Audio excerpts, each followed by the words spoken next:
করোনায় ৩৪ মৃত্যু, ভ্যাকসিন আনতে কাজ করছে পররাষ্ট্র মন্ত্রণালয়। পদ্মা সেতুর ৮১ ভাগ কাজ শেষ হয়েছে, সেতুমন্ত্রী।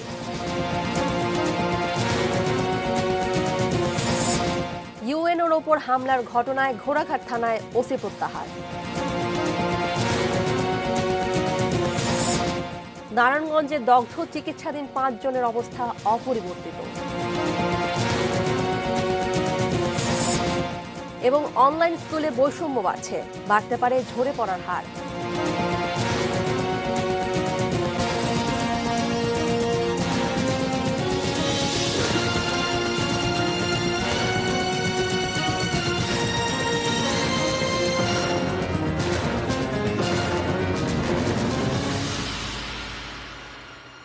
নেশন নিউজ রাত ৯টার নিউজ আওয়ার নিয়ে হাজির হয়েছে আমি তানিয়া আহমেদ। শিরোনাম শুনছিলেন। VSL Angle Channel HB VSL Bikrampur steel limited. এবারে পুরো খবর। করোনায় আরও ৩৪ জনের মৃত্যু হয়েছে।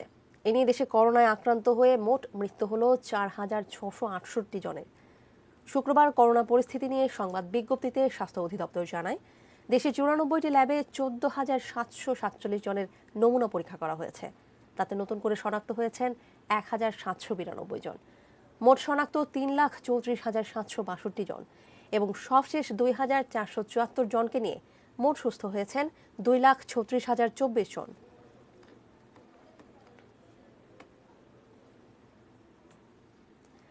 বিদেশ থেকে ভ্যাকসিন আনার ব্যাপারে পররাষ্ট্র মন্ত্রণালয় কাজ করছে, জানিয়েছেন পররাষ্ট্রমন্ত্রী ডক্টর একে আব্দুল মোমেন।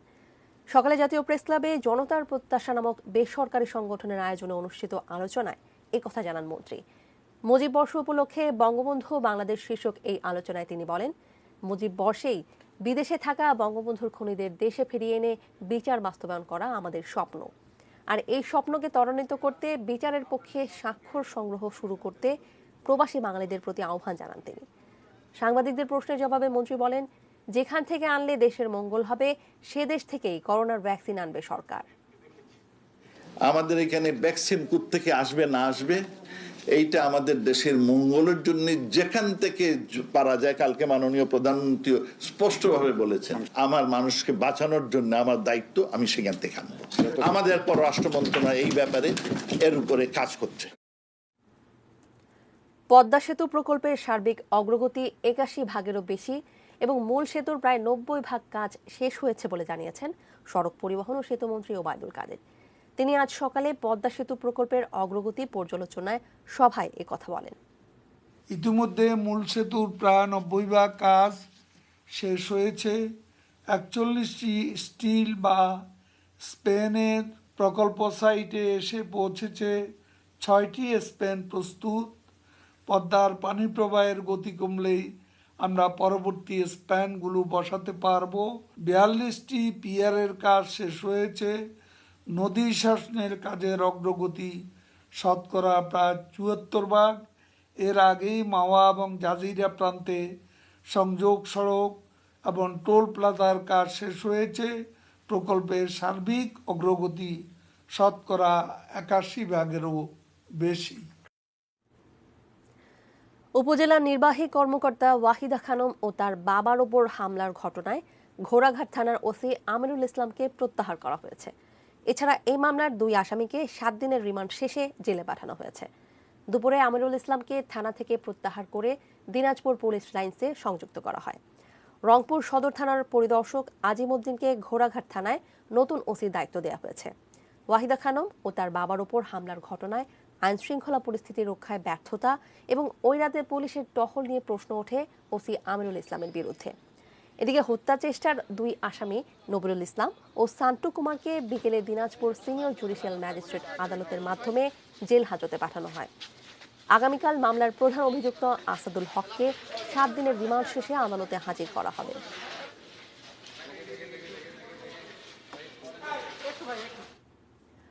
নারায়ণগঞ্জে তল্লার মসজিদে বিস্ফোরণের ঘটনায় শেখ হাসিনা জাতীয় বার্ন ও প্লাস্টিক সার্জারি ইনস্টিটিউটে চিকিৎসাধীন ৫ জনের অবস্থা অপরিবর্তিত রয়েছে। তবে তারা সুস্থ হয়ে উঠবেন সেই আশাই স্বজনদের। অপেক্ষা কেবল প্রিয় মানুষটির জীবিত ঘরে ফেরার। মাথা আসলাই তো মার কাপড় চোপড় দুই দিত।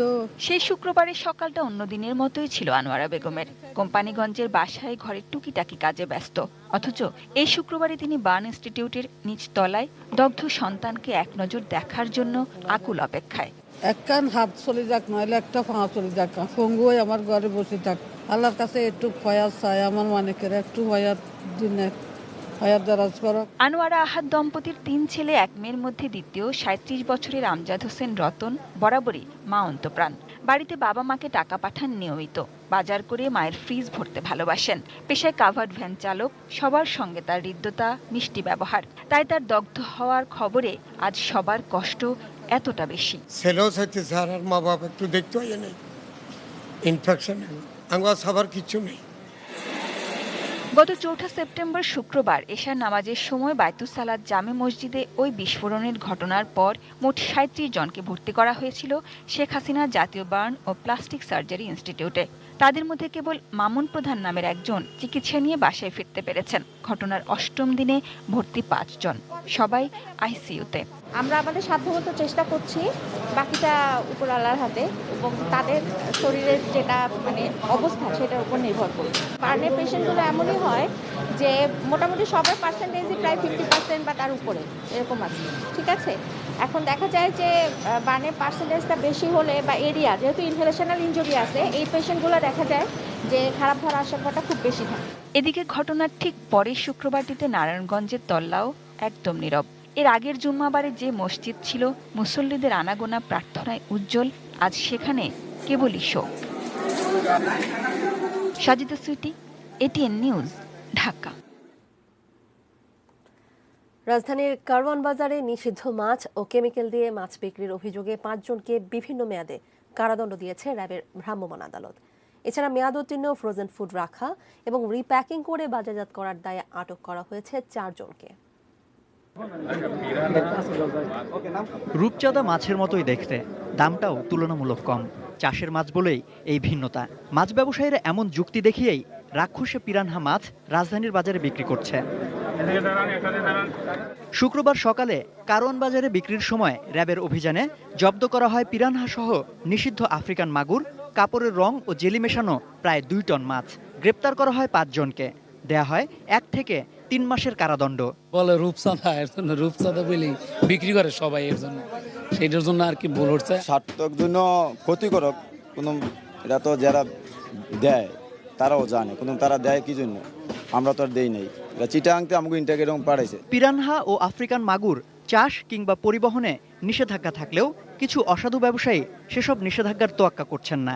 এছাড়া শরীরের জন্য ক্ষতিকর কেমিক্যাল মিশিয়ে মাছকে তাজা দেখানোর মতো প্রতারণাও চলছে একই সাথে। মৎস্য সংরক্ষণ ও সুরক্ষা আইন, এই আইনটার অনুযায়ী এই আফ্রিকান মাগুর এবং পিরানহা মাছ এটার প্রজনন করানো, এটার চাষ করা, এটার বিক্রি করা, এটার পরিবহন করা, মজুদে রাখা সম্পূর্ণভাবে বেআইনি। ফ্রোজেন ফুডের চাহিদা যেমন বেড়েছে, একই সাথে সেই চাহিদাকে পুঁজি করে প্রতারণার নতুন কৌশল নিয়েছেন কোনো ব্যবসায়ী। মেয়াদোত্তীর্ণ পণ্যের রিপ্যাকেজিং করে তা বাজারজাত করা হচ্ছে। র্যাবের অভিযানে কারওয়ান বাজারের কমলা ট্রেডার্সের সেই অপকর্মে জড়িত 4 জনকে আটক করা হয়েছে। বিভিন্ন জায়গা থেকে সেই এক্সপায়ার প্রোডাক্টগুলি নিয়ে এসে এখানে রিপ্যাক করে, এবং যে সমস্ত প্রতিষ্ঠানগুলি আমদানি করে তারাও কিন্তু জ্ঞাত সারে এই কমলা ট্রেডিংকে এই ধরনের পণ্যগুলো দিয়ে দেয়, যাতে করে তা সে রিপ্যাক করতে পারে। তো আমরা এই অপরাধে এখন পর্যন্ত 4 জনকে আটক করতে সক্ষম হয়েছি। এর মূল মালিককে আমরা এখনো খুঁজছি। পরে ফ্রোজেন ফুড আমদানি রপ্তানির সঙ্গে জড়িত সেফ অ্যান্ড ফ্রেশ ফুডস লিমিটেডের হিমাগারেও অভিযান চালায় র্যাব। সম্রাট আনোয়ার, এটিএন নিউজ, ঢাকা। শিক্ষা বৈষম্য তো ছিলই, তা আরও বহুগুণ বাড়িয়েছে অনলাইন স্কুল।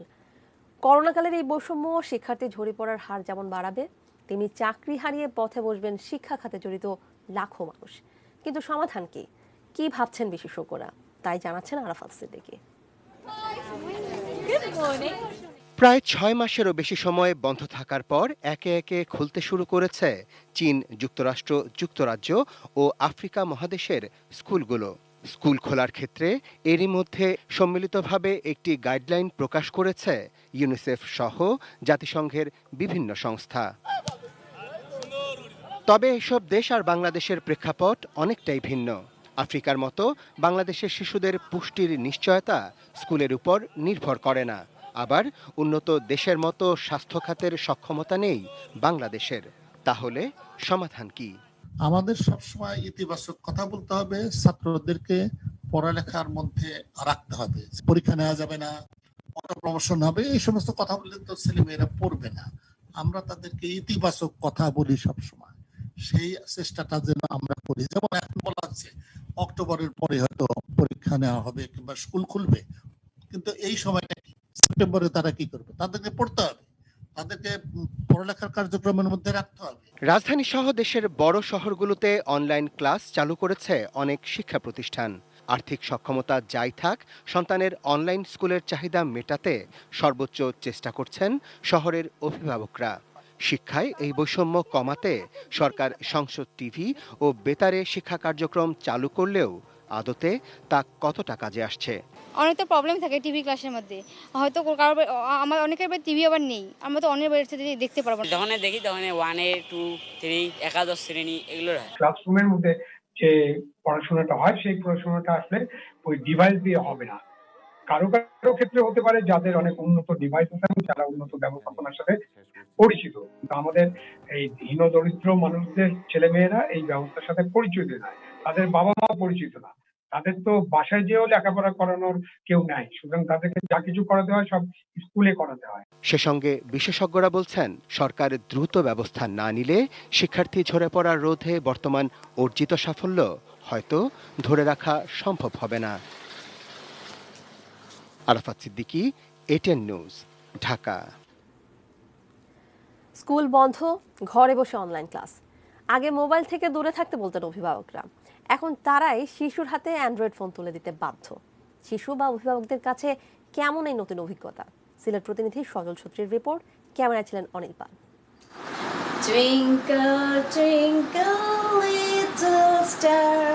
ভার্চুয়াল ক্লাসে রিয়েল ক্লাসের আবহ নিয়ে আসার আপ্রাণ চেষ্টা করছেন এই শিক্ষিকা।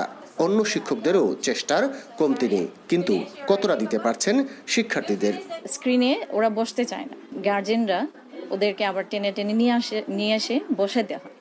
সেক্ষেত্রে আসলে এই যে জুম ক্লাসটা ওদের জন্য এত এফেক্টিভ হচ্ছে এটা আমি মনে করছি না।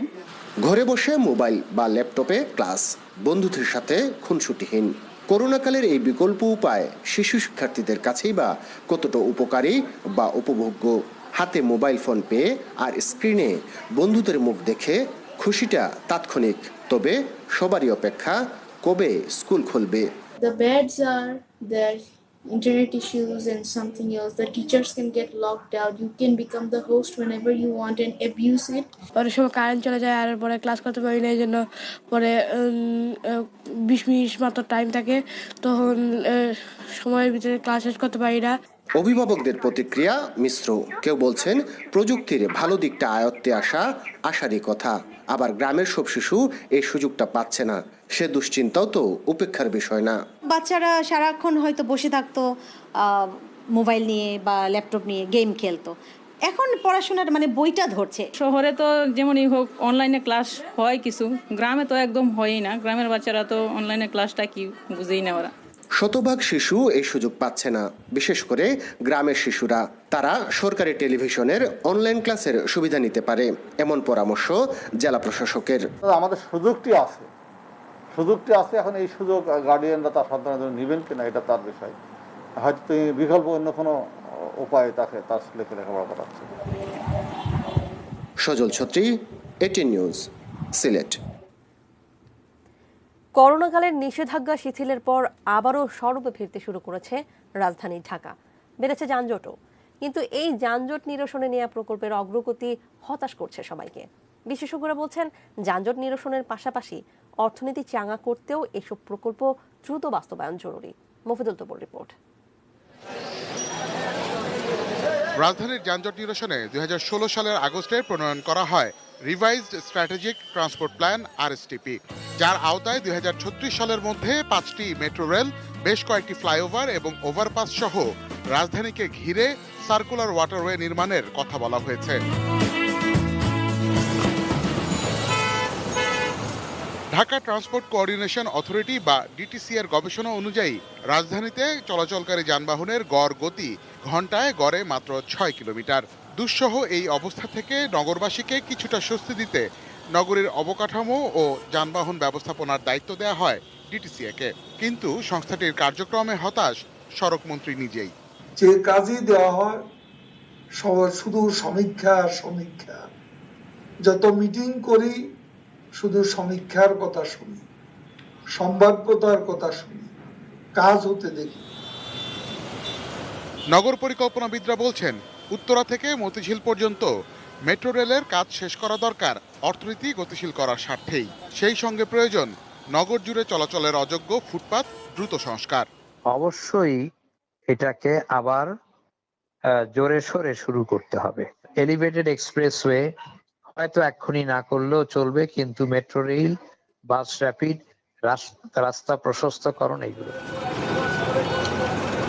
গণপরিবহনে শৃঙ্খলা আনতে 6টি কোম্পানির আওতায় রাজধানীর সবকটি রুটের বাস পরিচালনার বিষয়টিও দ্রুত কার্যকর করার তাগিদ এই নগর পরিকল্পনাবিদের। আধুনিক ব্যবস্থাপনা ছাড়া এই পরিবহন আমাদের যে সিস্টেম সেটা ঠিক হবে না, এবং এইখানে কঠোরভাবে শৃঙ্খলা নিয়ম মানাতে হবে। ফিজিক্যাল যেটা ইনফ্রাস্ট্রাকচার সেটার কাজও চালাতে হবে। অর্থনীতিকে সচল করার জন্য কাজে লাগবে। হাজার হাজার শ্রমিক সেইখানে কাজ করবে, তাদের বেকারত্ব ঘুচবে, তাদের আয় আবার আগের কাছাকাছি যাবে। এটাও খুব দরকার, দুটোই পাশাপাশি।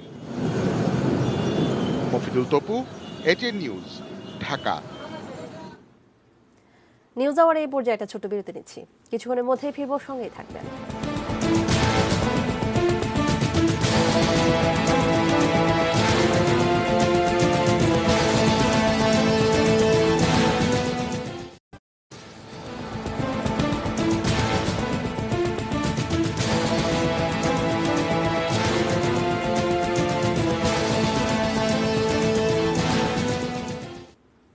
বিরতির পর ফিরে এলাম নিউজ আওয়ারে। ধন্যবাদ আমাদের সঙ্গে থাকার জন্য।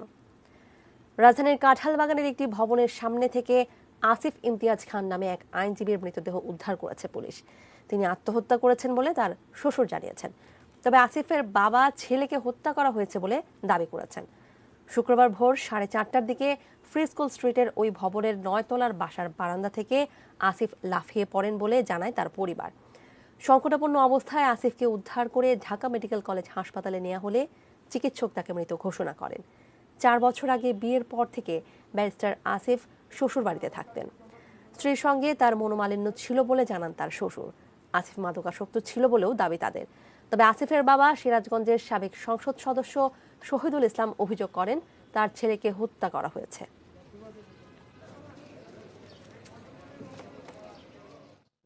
ঝগড়া করছে, ঝগড়া করে সে দোতলা থেকে বিল্ডিং থেকে জাম করছে। এই ঘটনা, এটা নেশা করতে নিষেধ করছে, এই নিয়ে ঝামেলা। গতকালকেও খাইছে, বিয়ার টিয়ার কি কি খাইছে গতকালকেও। তার স্ত্রী তাকে আত্মহত্যা করতে প্রলুব্ধ করছে, অথবা তারা ওখান থেকে ধাক্কা দিয়েও ফেলে দিতে পারে। ডক্টরেট করার জন্য কানাডা যাবে, ভিসা টিসা সমস্ত এভরিথিং আই হ্যাভ কমপ্লিটেড। এই লকডাউন না হলে মার্চ মাসে যাওয়ার কথা ছিল। এত বড় একটা ব্রিলিয়ান্ট স্টুডেন্ট, তারা লোভী, স্বার্থপর, এবং তার স্বার্থপরতার কারণেই এই ঘটনাটা ঘটানো হয়েছে। নেত্রকোনার কলমাকান্দার গোমাই নদীতে ট্রলাডুবির ঘটনায় আরও 2 জনের মৃতদেহ উদ্ধার করেছে স্থানীয়রা। এ নিয়ে মৃতের সংখ্যা দাঁড়ালো 12-তে। বেলা 11টায় হলদিয়ার হাওড়ে রতন মিয়া নামের একজনের মৃতদেহ ভেসে ওঠে। এরপর দুপুরে সেখানে মনিরা আক্তার নামের 5 বছরের এক শিশুর মৃতদেহ দেখতে পায় স্থানীয়রা। নিহত রতন মিয়ার বাড়ি সুনামগঞ্জের ধর্মপাশা উপজেলার ইনাতনগর গ্রামে। মনিরা একই গ্রামের আব্দুল ওয়াহাবের কন্যা। বুধবার সকাল 10টায় কলমাকান্দা উপজেলার রাজনগর গ্রাম সংলগ্ন গুমাই নদীতে বালুবাহী নৌকার ধাক্কায় ডুবে যায় যাত্রীবাহী ট্রলারটি।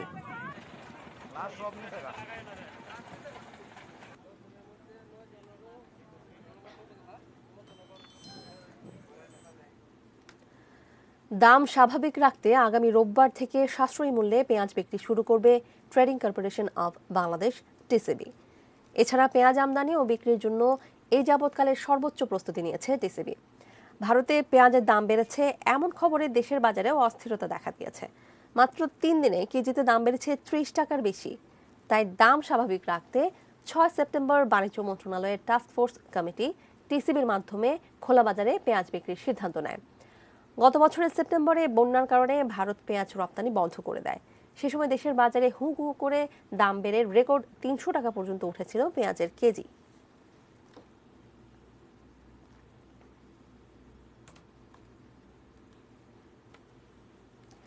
দেশীয় মাছের উৎপাদনে শীর্ষে সুনামগঞ্জ। গত বছর প্রায় 3000 কোটি টাকারও বেশি মাছ উৎপাদন হয়েছে হাওরে। সারা দেশে মাছের বড় যোগাদার এই হাওর জেলাটি। সুনামগঞ্জ প্রতিনিধি পঙ্কজদের পাঠানো তথ্য ছবিতে ডেস্ক রিপোর্ট। 143 প্রজাতির মাছ এখনো পাওয়া যায় হাওরকন্যা সুনামগঞ্জে। অনেক প্রজাতির মাছ বিলুপ্ত বা বিপদাপন্ন হলেও বেশিরভাগ প্রজাতির মাছ বেড়ে ওঠে হাওরের বিপুল জলধিতে। জেলায় 62,000 হেক্টরের মতো প্লাবনভূমিতে সারা বছরই পানি থাকে। 2,500 পুকুরেও মাছের সমারোহ। চিতল, পাবদা, রুই ও আইড় মাছের মতো রসনা মেটানো মাছ এই জেলা থেকেই যায় দেশ বিদেশে। শুধু যদি আমরা পোনা জাল বন্ধ করতে পারি তাহলে হাওরে ন্যাচারাল মাছই ভরে যাবে, কোনো পোনা ছাড়ার প্রয়োজনই হবে না। সরকার যে মাছ ছাড়ে এগুলো যে সাথে সাথে জেলার দূরে ফেলায়, এটা প্রশাসন লক্ষ্য রাখতে হবে।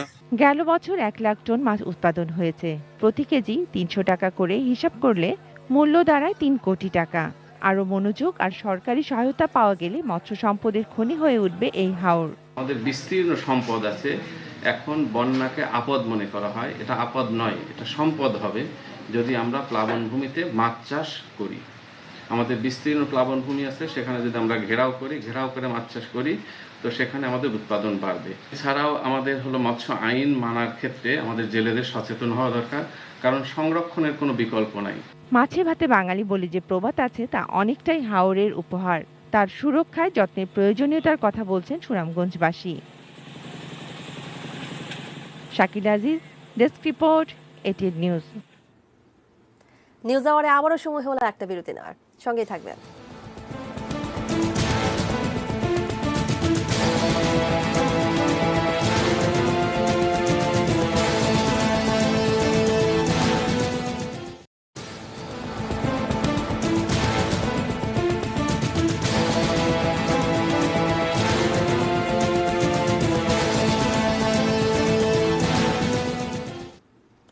বিরতি থেকে ফিরে এসে আবারও আমন্ত্রণ জানাচ্ছি নিউজ আওয়ারে। ধন্যবাদ আমাদের সঙ্গে থাকার জন্য। এই পর্যায়ে দেশের বাইরের খবর। অক্সফোর্ড বিশ্ববিদ্যালয় এবং অ্যাস্ট্রাজেনেকার তৈরি করোনা ভ্যাকসিনের চূড়ান্ত ট্রায়াল সাময়িক স্থগিত হয়ে যাওয়া একটি সতর্কবার্তা। বিশ্ব স্বাস্থ্য সংস্থার প্রধান গবেষক সৌম্য স্বামীনাথন এই মন্তব্য করেছেন। তিনি বলেন, এই বিষয়ে সবাইকে সতর্ক থাকতে হবে, তবে নিরুৎসাহিত হলে চলবে না। এমনটাই ঘটেই থাকে। তৃতীয় ও চূড়ান্ত পর্যায়ের ট্রায়ালে ওষুধ নির্মাতা প্রতিষ্ঠান অ্যাস্ট্রাজেনেকার তৈরি করোনার ভ্যাকসিন নেয়ার পর যুক্তরাজ্যের একজন স্বেচ্ছাসেবী অসুস্থ হয়ে পড়েন। এরপরই ভ্যাকসিনের ট্রায়াল সাময়িক স্থগিত করে অ্যাস্ট্রাজেনেকা। ওই রোগী স্নায়বিক উপসর্গে ভুগছেন।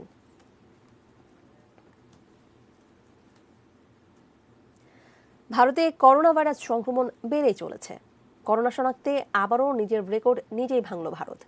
গত একদিনে আক্রান্ত হয়েছেন 96,551 জন, মারা গেছেন 1200 জনের উপরে মানুষ। এরই মধ্যে সংক্রমণ হার 8% উপরে উঠে গেছে। মোট আক্রান্তের সংখ্যা 45 লাখ ছাড়িয়ে গেছে। এ পর্যন্ত প্রাণ হারিয়েছেন 76,000-এর বেশি মানুষ।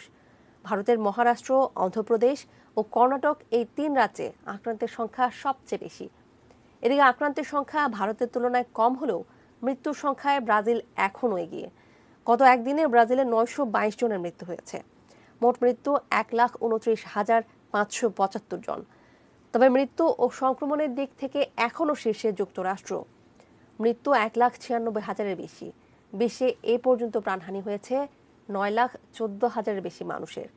আক্রান্ত হয়েছেন 2,83,60,309 জন। এ পর্যন্ত সুস্থ হয়েছেন 2,03,00,000-এর বেশি মানুষ।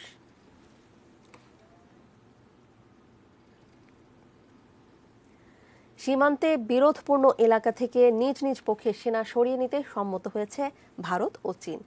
বৃহস্পতিবার ভারতের পররাষ্ট্রমন্ত্রী শ্রী জয়শঙ্কর ও চীনের পররাষ্ট্রমন্ত্রী ওয়াং এর মধ্যে বৈঠকে এই সিদ্ধান্ত হয়। রাশিয়ার মস্কোতে Shanghai corporation organization foreign ministers meeting এর ফাঁকে এই বৈঠক অনুষ্ঠিত হয়। পরে যৌথ বিবৃতিতে উভয় দেশের পররাষ্ট্রমন্ত্রী বলেন, সীমান্তে যে পরিস্থিতি বিরাজ করছে তা কোনোভাবেই কাম্য নয়। সীমান্তে উভয় পক্ষের সেনাদের বর্তমান অবস্থান থেকে সরে নিরাপদ দূরত্বে থাকতে নির্দেশ দেওয়া হবে। এছাড়া নিজেদের মধ্যে আলোচনা চালিয়ে যাবেন তারা। সীমান্তে শান্তিপূর্ণ অবস্থা সৃষ্টিতে ভবিষ্যতে আরও ব্যবস্থা নেওয়া হবে।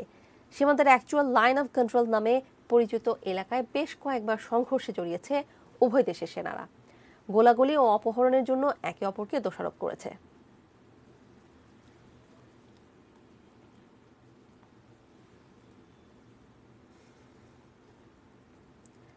সরকারি মানচিত্র থেকে রোহিঙ্গাদের গ্রামের নাম মুছে দিয়েছে মিয়ানমার। জাতিসংঘের বরাত দিয়ে বার্তা সংস্থা রয়টার্স এই তথ্য জানিয়েছে। 3 বছর আগে কানকিয়া নামক রোহিঙ্গা গ্রামটি জ্বালিয়ে দেয় মিয়ানমারের সেনাবাহিনী। পরে ধ্বংসাবশেষের উপর বুলডোজার চালিয়ে সবকিছু চিহ্ন মুছে দেয় তারা। গত বছর সরকারি মানচিত্র থেকে মুছে দিয়েছে গ্রামটির নাম। নাফ নদী থেকে প্রায় 3 মাইল দূরে কানকিয়া গ্রামের অবস্থান। 2017 সালে মিয়ানমার সেনাবাহিনীর জাতিগত নিধন শুরু হওয়ার আগে কয়েকশো মানুষের আবাস ছিল গ্রামটিতে। রাখাইনের রোহিঙ্গা অধ্যুষিত গ্রামগুলোতে সেনা অভিযানের সময় কানকিয়ায় আগুন ধরিয়ে দেওয়া হয়। প্রাণ বাঁচাতে সেখানকার বাসিন্দারা গ্রাম ছেড়ে পালিয়ে যান। পুরো গ্রাম আগুনে পুড়ে যায়। জাতিসংঘ জানিয়েছে, গত বছর মিয়ানমার সরকার দেশের নতুন যে মানচিত্র তৈরি করেছে সেখানে কানকিয়া গ্রামের অস্তিত্বই নেই।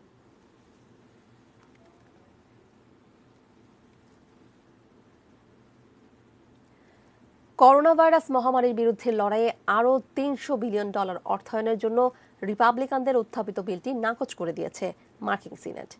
প্রস্তাবটির পক্ষে পড়ে 52 ভোট ও বিপক্ষে পড়ে 47 ভোট। প্রস্তাবটি পাশে 100 সদস্যের সিনেটে 60 ভোটের দরকার ছিল। ডেমোক্রেটদের পক্ষ নিয়ে বিলটির বিপক্ষে ভোট দিয়েছে রিপাবলিকান সিনেটর রান্ড পল। মহামারী ঠেকাতে আরও বেশি $300 ট্রিলিয়ন অর্থায়নের জন্য দীর্ঘদিন ধরে চেষ্টা চালিয়ে আসছেন ডেমোক্রেটরা। এ ব্যাপারে রিপাবলিকানদের সঙ্গে সমঝোতা সম্ভব হবে বলে তাদের আশা। তবে প্রেসিডেন্ট নির্বাচনের আগে এর সুরাহা হবে কিনা তা নিয়ে সংশয় প্রকাশ করেছেন কয়েকজন সিনেটর। যুক্তরাষ্ট্রে করোনা ভাইরাসে এ পর্যন্ত প্রাণহানি 1,96,000-এর বেশি ও সংক্রমণ 65,88,000-এর বেশি।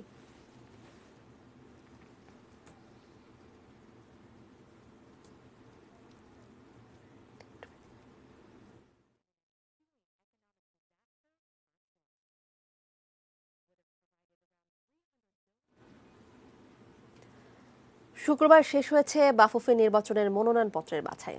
তবে নির্বাচনকে সামনে রেখে মোট 49টি মনোনয়নপত্র জমা পড়লেও একটিও অভিযোগ জমা পড়েনি, জানিয়েছেন বাফুফের প্রধান নির্বাচন কমিশনার মেজবাউদ্দিন। আগামীকাল মনোনয়ন প্রত্যাহারের শেষ দিন। আমরা আগামীকালের জন্য অপেক্ষা করে পরের দিন রবিবার চূড়ান্ত প্রার্থী তালিকা যথাসময়ে প্রকাশ করার আশা রাখি।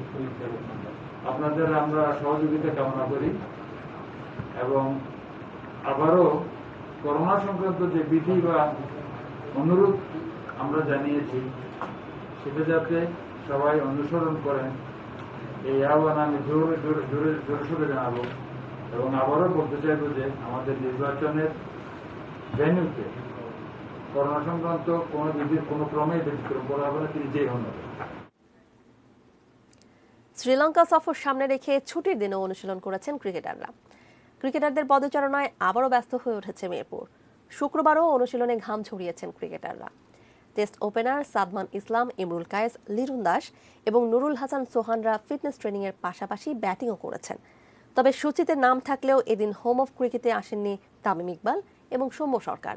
শনিবারও অনুশীলনে যোগ দেবেন সাদা পোশাকের অধিনায়ক মুমিনুল হক, মাহমুদুল্লাহ, মুশফিক এবং মিঠুনরা।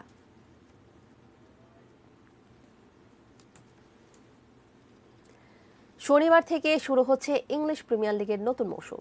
প্রথম দিনেই আছে 3টি ম্যাচ। করোনার কারণে গত মৌসুম শেষ হতে দেরি হয়েছে। তবে এরই মধ্যে দলবদল সেরে মোহাম্মদ আশরাফুলের টেস্ট ক্যারিয়ারে 6টি সেঞ্চুরির মধ্যে 5টি শ্রীলঙ্কার বিপক্ষে। সে কারণে লঙ্কান সফরের দলে থাকার জন্য কঠোর পরিশ্রম চালিয়ে যাচ্ছেন মোহাম্মদ আশরাফুল। এদিকে প্রস্তুতির কারণে লঙ্কা সফরে টাইগাররা এগিয়ে থাকবে বিশ্বাস করেন সাবেক ক্রিকেটার মোহাম্মদ শরীফ। আমার টেস্ট ক্যারিয়ারের 6টার মধ্যে আসলে 5টাই শ্রীলঙ্কার সাথে সেঞ্চুরি এবং শ্রীলঙ্কার মাটিতে 3টা সেঞ্চুরি। আমার ক্যারিয়ার বেস্ট ইনিংসটাও 190 রান শ্রীলঙ্কার সাথে। তো আসলে ওইভাবেই মেন্টালি প্রিপেয়ার হচ্ছিলাম। একটু আনলাকি আমি বলবো যে লাস্ট 6 মাস আমাদের ক্রিকেটটা হয়নি। তারপর আমার এখনও কনফিডেন্স আছে, আমি লাস্ট 2 মাস ধরে ট্রেনিং করে যাচ্ছি। যদি কোনো সুযোগ হয় আমি বিশ্বাস করি যে আবার আমি শুরুটা যেভাবে করেছিলাম সেঞ্চুরি দিয়ে, আবার হয়তো সুযোগ পেলে ওইভাবেই সেঞ্চুরি দিয়ে শুরু করব। গত 1 মাস ধরে কিন্তু কিছুটা হলো প্র্যাকটিসে একসাথে করার সুযোগ পাচ্ছি আমরা। যেহেতু একটি পূর্ণাঙ্গ সিরিজ খেলতে যাচ্ছে বাংলাদেশ, সেক্ষেত্রে একটা এক্সপিরিয়েন্সের যে ব্যাপারটা, যে ঘাটতিটা, আমি বলবো শ্রীলঙ্কা থেকে বাংলাদেশ এগিয়ে আছে। সেই সাথে সাথে সাকিব আল হাসানের ইনক্লুডিং, এটাও একটা অনেক বড় বাংলাদেশকে এগিয়ে রাখবে। এবার একটি শোক সংবাদ। বিসিবির প্রধান নিরাপত্তা কর্মকর্তা অবসরপ্রাপ্ত মেজর হোসেন ইমাম মারা গেছেন। হৃদরোগে আক্রান্ত হয়ে আজ বিকেলে শেষ নিঃশ্বাস ত্যাগ করেন তিনি। ইন্না লিল্লাহি ওয়া ইন্না ইলাইহি রাজিউন। তার মৃত্যুতে শোক জানিয়েছে বিসিবি। হৃদরোগে আক্রান্ত হয়ে সম্মিলিত সামরিক হাসপাতালে ভর্তি হয়েছিলেন হোসেন ইমাম। আজ বিকেল 3:40 দিকে তিনি পরলোক গমন করেন। সপ্তাহখানেক ধরে অসুস্থ হয়ে সিএমএইচে ভর্তি ছিলেন বিসিবির নিরাপত্তা প্রধান। তার শ্বাসকষ্ট হচ্ছিল, তবে তিনি করোনায় আক্রান্ত ছিলেন কিনা নিশ্চিত করে বলতে পারেননি বিসিবি। মৃত্যুকালে তার বয়স হয়েছিল 61 বছর।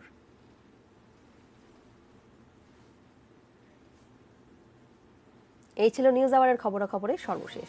সঙ্গে থাকার জন্য ধন্যবাদ।